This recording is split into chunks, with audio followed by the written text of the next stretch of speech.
तो ये भी तो कर सकते थे, ऐसा नहीं करा। बस उन्होंने ये स्पीच दी थी कि वर्क फ्रॉम होम करो, कम से कम ट्रांसपोर्ट यूज करो जिससे तेल की खपत कम हो।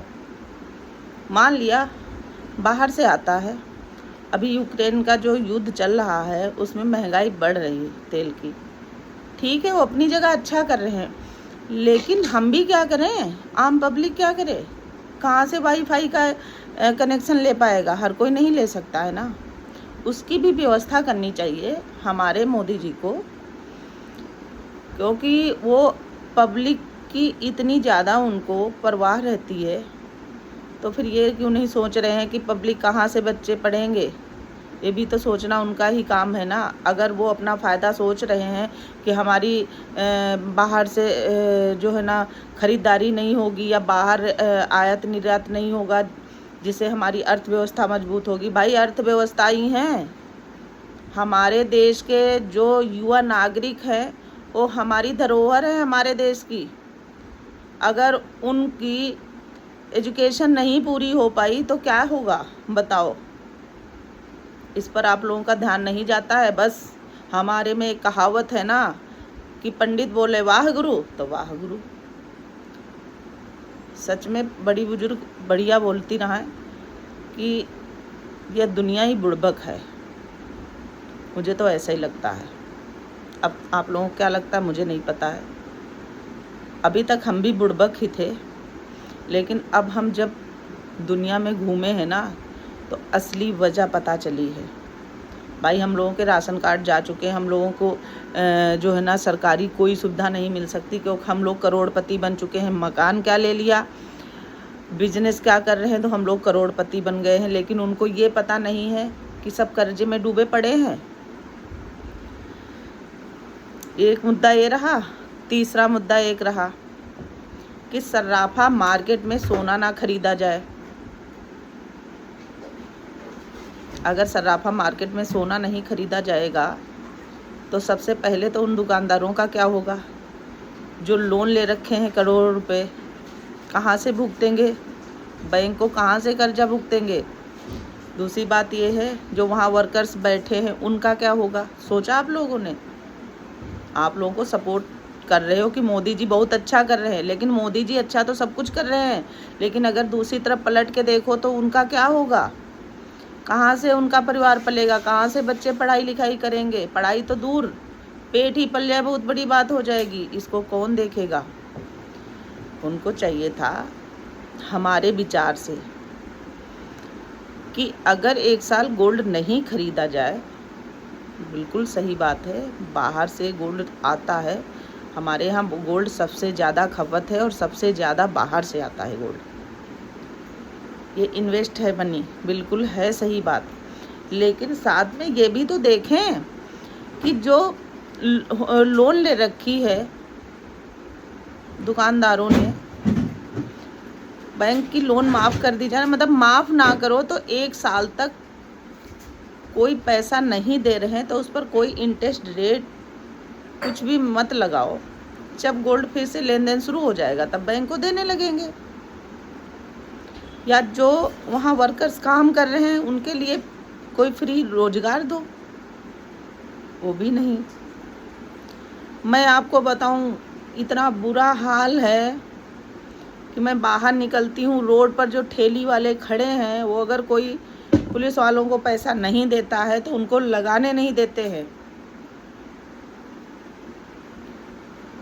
हमारे प्रधानमंत्री जी बड़ी बड़ी ढींग तो पीट रहे हैं विदेश यात्रा मत करो। अरे पहले तो आप लोग इस पर बचत करिए भाई। हम लोग कहाँ जाते हैं, हम तो बुड़बक बने घरे में बैठे रही थे, हम लोग कहाँ जाते। हर घर में एक गाड़ी का नियम बना लो, जैसे आधार कार्ड सारी जगह लिंक हो गया है। अगर आप चाहोगे ना मेरे प्रधानमंत्री मोदी जी, अगर आप चाहोगे तो हर फैमिली में सिर्फ एक गाड़ी हो। ये 10 गाड़ियाँ क्यों हो रही हैं, क्यों मार्केट में लॉन्च करी जा रही हैं।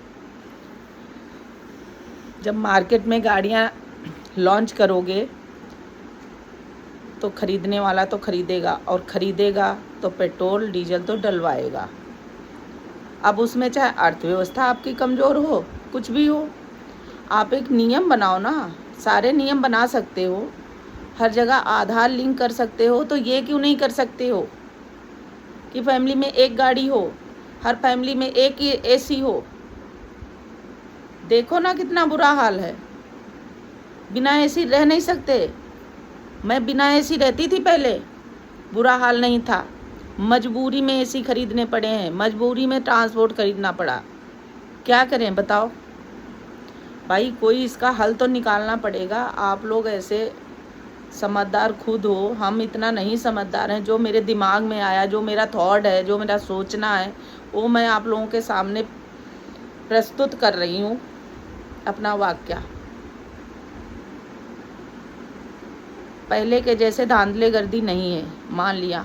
हम लोग भी सेफ है, वो भी मान लिया। लेकिन आज भी मैं आप लोगों को एक गारंटी शुद्धा बात बताऊं, आज भी पहले खुलेआम घूमते थे, गुंडा राज्य थी, लेकिन आज छुप के राज्य है गुंडा। पहले खुलेआम लिया जाता था क्या होता है, घूसखोरी। आज पीछे से ली जाती है घूसखोरी। आप लोग सत्य थोड़ा कड़वा होता है, मानते हैं सत्य थोड़ा कड़वा होता है, लेकिन थोड़ा कड़वे घूंट भी पीना सीखो। मैं अपनी पूरी आम जनता से बात बोलना चाहती हूँ।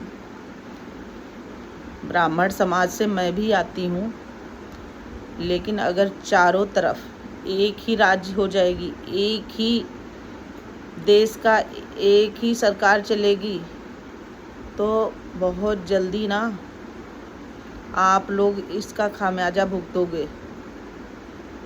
मैं आप लोगों को बिल्कुल सत्य बताती हूँ। सत्य कड़वा होगा, होने दो, लेकिन मैं बता रही हूँ पूरा चाइना बन जाएगा। ज़रूरी है एक विपक्ष होना। अगर विपक्ष नहीं होगा ना, तो एक दूसरे की सच्चाई कौन बाहर लाएगा। बिजली का बिल इतना बड़ा महंगा कर रखा है, मतलब पब्लिक को समझ में नहीं आता है पब्लिक करती क्या है यार। उसको पता क्यों नहीं है ये चीज़ें, क्यों सपोर्ट कर रही है। सपोर्ट करो, हम भी कर रहे हैं सपोर्ट, लेकिन कम से कम अपनी भी बात रखना चाहिए ना। रखना पड़ता है अपनी बात। ऐसा टाइम हो क्यों आ रहा है, कोई चीज़ सस्ती नहीं है। मतलब हम मिडिल क्लास के लोग सबसे ज़्यादा परेशान हैं, और कहीं मेरी सुनवाई भी नहीं है। वैसे मैं अपने लिए क्या सुनवाई करूं, जब आप लोगों का भला तो मेरा भी भला। लेकिन आप लोग इस चीज़ को, मेरी बातों को दिल और दिमाग दोनों तरफ से, दोनों एंगल से देखना। हम कोई गलत नहीं बोल रहे हैं, ना किसी के पक्ष में बोल रहे हैं, ना किसी पार्टी से हम खिलाफत कर रहे हैं, लेकिन इतना ज़रूर कह रहे हैं जो मैंने बोला। नंबर 1, फैमिली में सिर्फ एक गाड़ी होनी चाहिए, कोई भी हो, बड़ी फैमिली हो छोटी फैमिली, एक गाड़ी होनी चाहिए। नंबर 2, फ्री वाईफाई कनेक्शन और फ्री लैपटॉप बच्चों को, जितने स्टूडेंट्स हैं उनको बांटना चाहिए, जिससे वो अपनी एजुकेशन पूरी कर सके। नंबर 3, जो सर्राफा मार्केट में 1 साल के लिए गोल्ड बेचने के पर रोक लगा रहे हैं, मतलब अभी उन्होंने ऐसा कुछ खुल के उन्होंने सिर्फ स्पीच दी है, अपना आइडिया बताया। अभी पब्लिक का मतलब आइडिया नहीं मिला है उनको। एक उन्होंने स्पीच दी है, एक तरीके से उसको क्या बोल सकते हैं, अपना लॉजिक रखा है, अपनी बात रखी है। उसको फॉलो करना पब्लिक का काम है कि नहीं है, वो पब्लिक समझे और जाने। क्योंकि मेरे पास तो इतना पैसा है नहीं जो मैं गोल्ड खरीदूँ। जिसके पास पैसा है वो गोल्ड खरीदता है। लेकिन मैं आप लोगों की भलाई के लिए, मेरी जुबान तो है ना सही बात बोलने के लिए, वो चीज़ मैं बोल रही हूँ। तो 1 साल तक जो गोल्ड ना खरीदने की उन्होंने सलाह दी है, तो हमारे माननीय प्रधानमंत्री मोदी जी से मेरी यही रिक्वेस्ट है कि जो ज्वेलर्स लोग हैं जिन्होंने बैंक से लोन ले रखी है, या तो उसको माफ़ करे या तो 1 साल के लिए क्वारंटाइन करे, ठीक, और उस पर कोई एक्स्ट्रा ब्याज ना लगे। दूसरी बात, जो वर्कर्स वहाँ काम कर रहे हैं उनके लिए कोई रोज़गार दे और हर महीने उनको फ्री अनाज, मतलब फ्री सेवा दी जाए, क्योंकि वो बेचारे कहाँ जाएंगे भाई। सोचो, बहुत ऐसे होंगे वर्कर्स वहाँ पर जिनकी लाइफ पूरी चली गई, अब इस उम्र में उनको नौकरियाँ कहाँ मिलेंगी। बहुत सारी चीज़ें रहती हैं मार्केट, बहुत सारी चीज़ें हैं भाई। मैं क्या क्या समझाऊँ आप लोगों को, समझ में कुछ आ रहा कि नहीं आ रहा मुझे नहीं पता, लेकिन मेरी समझ में जो आ रहा है वो मैं आप लोगों के सामने बात प्रस्तुत कर रही हूँ, रख रही हूँ। और आप लोगों की क्या राय है, अच्छी है तब भी कमेंट करो, अगर आप लोगों को कुछ बुरा लगा हो हमारी सलाह तब भी आप कमेंट करो, और कोशिश करो हमें फॉलो करो, सब्सक्राइब भी कर लो, शेयर भी कर लो। और मैं ऐसे बहुत सारे चीज़ें आप लोगों तक पहुंचाती रहूंगी, क्योंकि हमें किसी से डर नहीं लगता है, हम कुछ गलत नहीं करते, और जब गलत नहीं करते तो हम डरे क्यों, समझो आप। हमें वो लोग बिल्कुल भी अच्छे नहीं लगते जो कि सरेआम देखते रहते हैं कि यहाँ गलत हो रहा है और बोलते नहीं हैं।